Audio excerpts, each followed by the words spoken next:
Kembali tim Jimat menyapa Anda. Jimat sajian malam Jumat menguak tabir-tabir misteri. Kembali bersama saya Gibanu Asmoro dan Master Soleh. Anda para jimater-jimater semua dimanapun Anda berada mungkin ingin konsultasi dengan Master Soleh dengan berbagai hal macam permasalahan Anda bisa datang ke Radio Istana FM pada hari Selasa, Rabu, Kamis ya jam 9 pagi sampai jam 3 sore. Dan mungkin Anda punya pengalaman-pengalaman mistis dan misteri, diceritakan di radio juga bisa, atau bisa Anda naskahkan, kirimkan ke Radio Istana FM, Jalan Mungin City 126 Bojonegoro, Jawa Timur.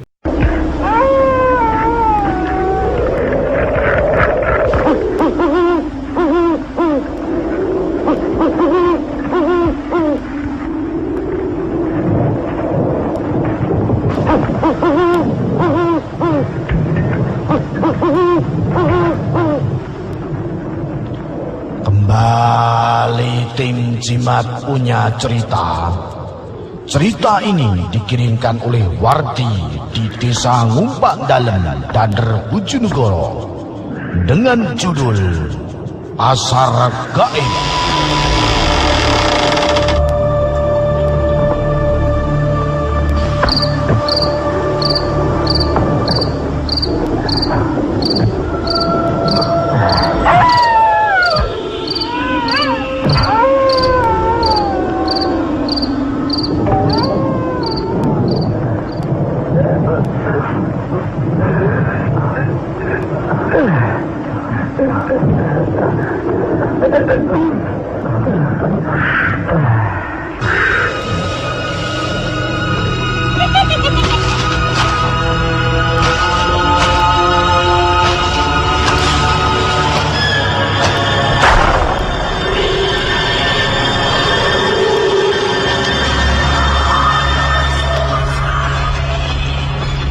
Kedadian iki tak alami tahun 1993.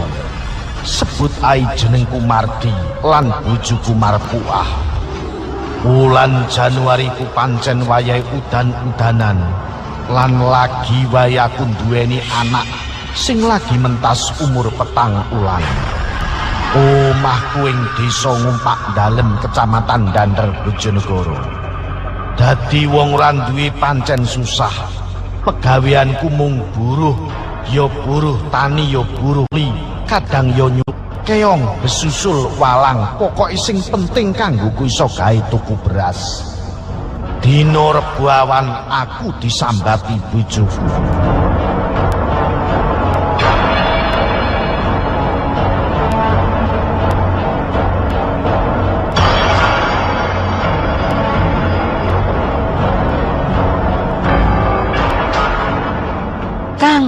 Piye to Kang ngene iki? Berase entek, brandu pawone yo entek, yo golek-golek duit kono to Kang. Ya Dik, iki aku sih berusaha supaya enggal entuk duit. Ya sepurane sing akeh ya Dik, menawa aku iki dadi wong lanang urung iso nyukupi kebutuhan ya Dik. Atiku jerit rasane ngerteni kahanan rumah tanggaku. Pancen wis seminggu aku nganggur ora ana buruhan. Krungu disambati bojoku mergah tekadku supaya piye carane aku entuk duit. Arep nyilih tangga ya ora kepara, malah entuk omongan sing ora kepenak.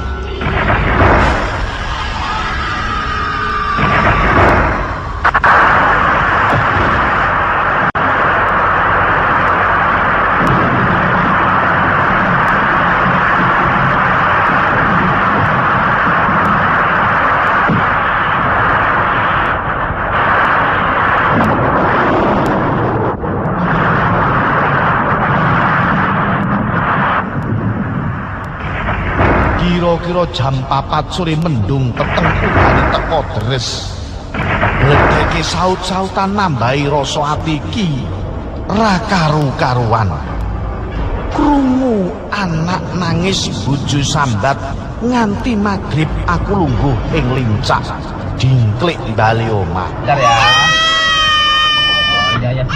Yang sakit ya. Kita lagi yang selesai, tunggu dulu. Oh iya, ya.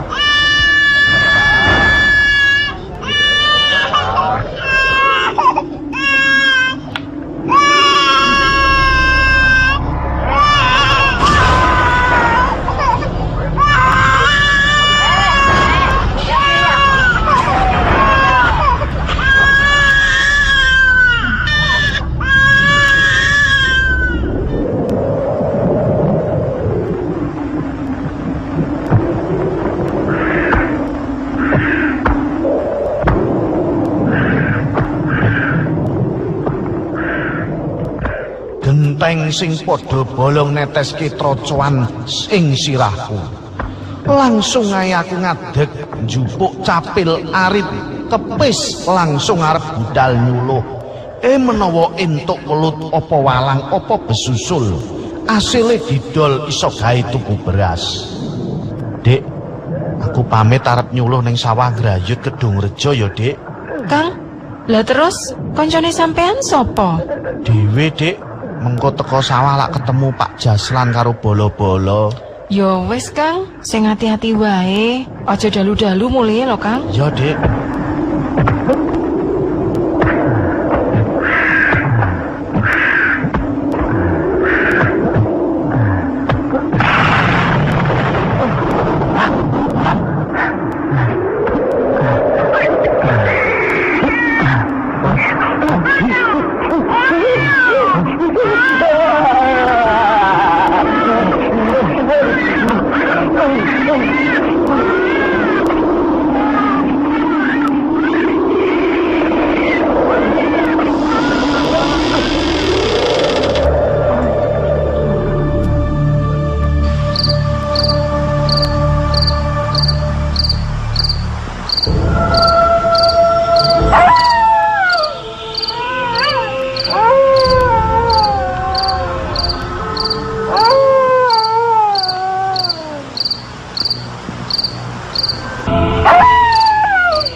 Aku banjur salaman karo bojoku lan ngambung anakku cilik.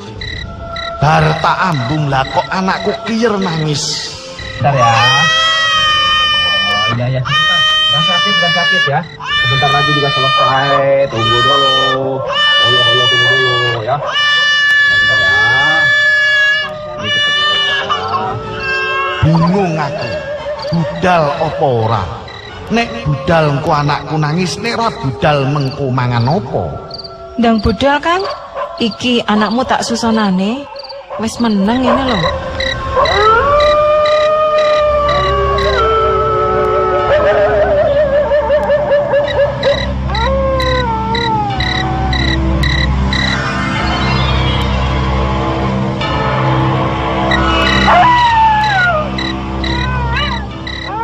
Ora suwe aku banjur budal ngulon parani. Sawah Kedungrejo lan Grayut sing tak tuju. Mergo daerah kono akeh besusul, welut lan walangi. Bar adzan magrib udane rimis-rimis. Lawang-lawang padha wis tutupan, sepi tintrim nyenyet. Mung suarane gumricik ing ilining banyu ing sawah-sawah sing tak rungu. Apa meneh wektu iku ya durung ana listrik. Teko lapangan mbogo aku mlaku mlebu sawah, dalan embet oncor papah kates tak sumet ndadekake padang dalane. Teko kaduan katon oncor akeh menawa wae wis akeh bolo padha nyuloh. Lagi ae aku mlaku arep teko bruk utawa jembatan. Lah kok ana kodhok wedine ra kaprah mencolot nglangkai ratan.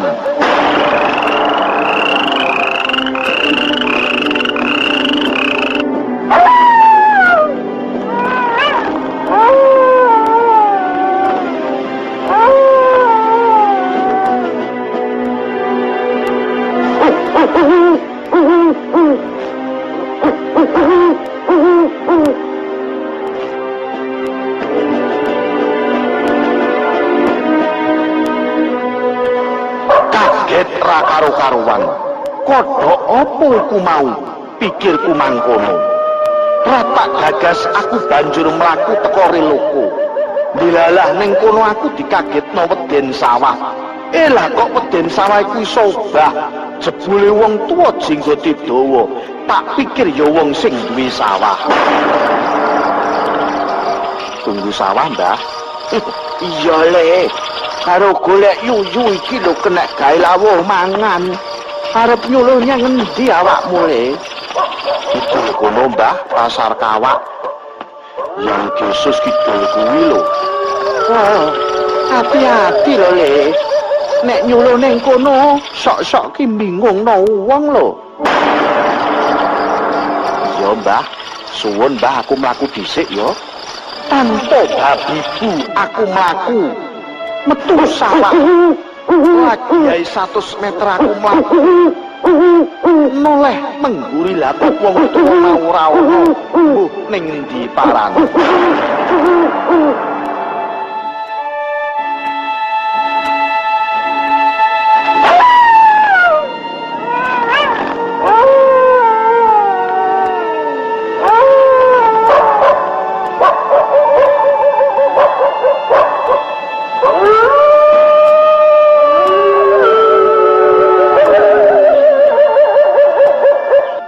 Lumayan akeh olehku nyuluh wengi iku. Welut besusulan walang sak pirang-pirang nganti kualan jupuki sampe lali dilalah aku teko ngisor wit gedhe.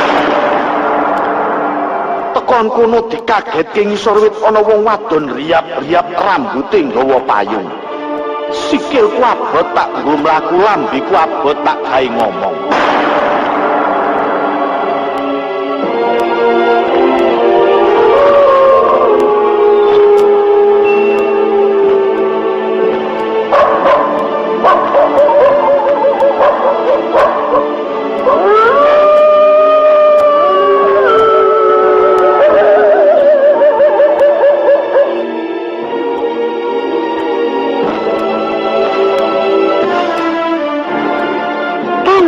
Ayo mampir omahku dhisik kene lho, ngombe-ngombe kopi. Kok sajake wis oleh hasil akeh ngono lho, Kang? Iya yo. Aku banjur diajak mlebu omah dicawisi kopi.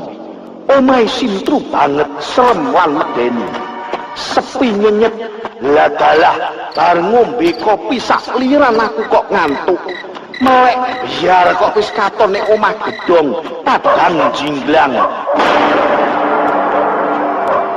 Nek ngarepan rame wong-wong, aku banjur metu saka lawang. Kaget kura karu-karuan.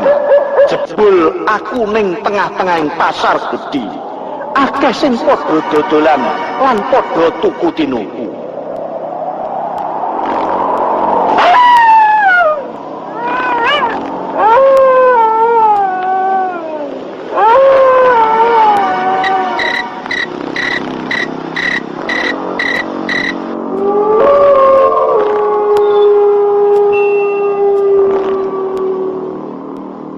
Nanging aneh, kok sing ngadol wonge kabeh rupane pucet. Aku malah ngerti wong bakul pindang ya kuwi Mbah Tro. Padahal wonge wis mati setahun kapungkur. Lah kok dodolan ning pasar kene.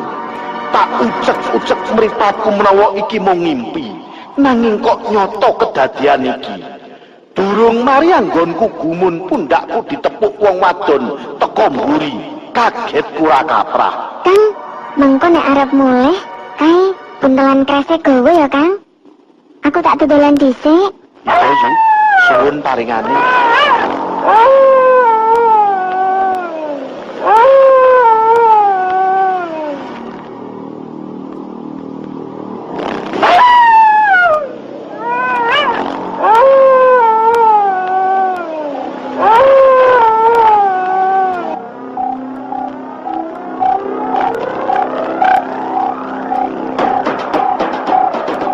Suwe aku banjur pamit mulih.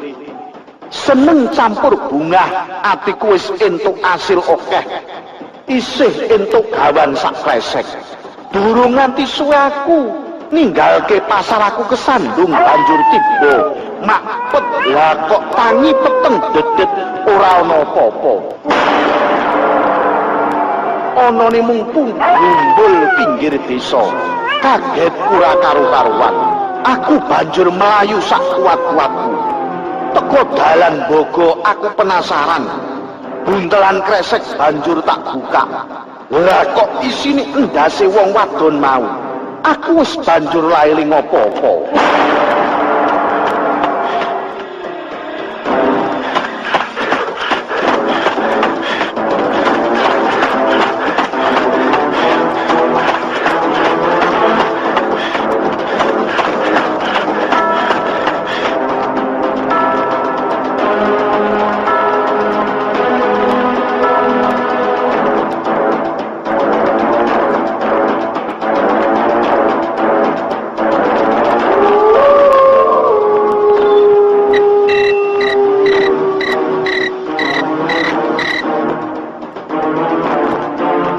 eling-eling wis esuke dilalah wis buk ning amben omah.